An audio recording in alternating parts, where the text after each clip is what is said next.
College হাসপাতাল, সেখানে এবার প্রথম বর্ষের পড়ুয়া শ্লীলতাহানির অভিযোগ উঠল এবং ছাত্র বিক্ষোভের রীতিমতো সরগরম ক্যাম্পাস। অ্যানাটমি বিভাগের প্রধানকে সরিয়ে দেওয়া হয়েছে, 7 জনের কমিটি গঠন করা হয়েছে।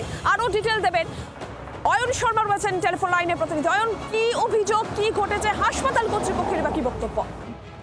দেখো, কলকাতা মেডিকেল কলেজ হাসপাতাল, সেই কলকাতা মেডিকেল কলেজ হাসপাতালে যেমনটা অভিযোগ, অ্যানাটমির যিনি বিভাগীয় প্রধান ডক্টর কল্যাণ ভট্টাচার্য, তার বিরুদ্ধে যেমনটা অভিযোগ, এই হাসপাতালেরই একেবারে অ্যানাটমি বিভাগের একজন ডাক্তারি পড়ুয়া, প্রথম বর্ষের পড়ুয়া, তার শ্লীলতাহানির অভিযোগ, এমনটাই অভিযোগ। সেই অভিযোগে আজকে সকাল থেকে এমসিডিএস যে ছাত্র সংগঠন রয়েছে কলকাতা মেডিকেল কলেজে, তাদের তরফ থেকে সকাল থেকেই এই কল্যাণ ভট্টাচার্যকে তাকে যাতে তার পদ থেকে সরিয়ে দেওয়া হয়, তাকে যাতে পদত্যাগ করানো হয়, সেই দাবিতে সকাল থেকে আন্দোলন চলছিল।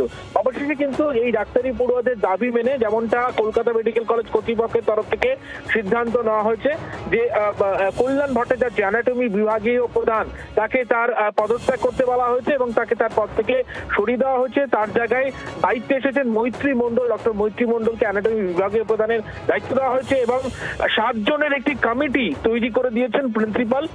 10 দিনের মধ্যে তাদেরকে বলা হয়েছে যে কি ঘটনা ঘটেছিল তার পূর্ণাঙ্গ রিপোর্ট জমা দিতে, এবং রিপোর্ট পেলে কিন্তু সেই রিপোর্ট স্বাস্থ্য ভবনে পাঠিয়ে দেওয়া এবং তারপর কিন্তু পরবর্তী ব্যবস্থা নেওয়া হবে। আপাতত পদত্যাগ করতে বলানো হয়েছে অভিযুক্ত যে অধ্যাপক চিকিৎসক রয়েছেন কল্যাণ ভট্টাচার্য, তাকে তার পদ থেকে সরিয়ে দেওয়া হয়েছে এবং 7 দিনের মধ্যে রিপোর্ট জমা করতে বলা হয়েছে 10 জনের যে কমিটি গঠন করা হয়েছে তাদের কি কমিটিকে, এবং সমস্ত রিপোর্ট স্বাস্থ্য ভবনে পাঠিয়ে দেওয়া হবে। অয়ন, ধন্যবাদ তোমাকে। আপনাদের শোনাই যে কলকাতা মেডিকেল কলেজ হাসপাতালের অধ্যক্ষ উপাধ্যক্ষের তাদের এই বিষয় নিয়ে কি বক্তব্য, যে অভিযোগ উঠছে, শুনুন। তদন্ত করার আগে যেটা প্রিন্সিপাল হিসেবে আমি করতে পারি সেটা করেছি। অনেকে রিকোয়েস্ট করেছি যে আপনি এইচওডির পোস্ট থেকে রেজিগনেশন করুন যতক্ষণ না আমাদের তদন্ত শেষ হচ্ছে। তার জায়গায় সেকেন্ড যে প্রফেসর সিনিয়র ছিলেন তাকে আমরা এইচওডির দায়িত্ব দিয়েছি। এরপরে আমরা একটা কমিটি গঠন করি, 7 জনের কমিটি, ছাত্ররাও রয়েছেন যারা এটা দেখবে।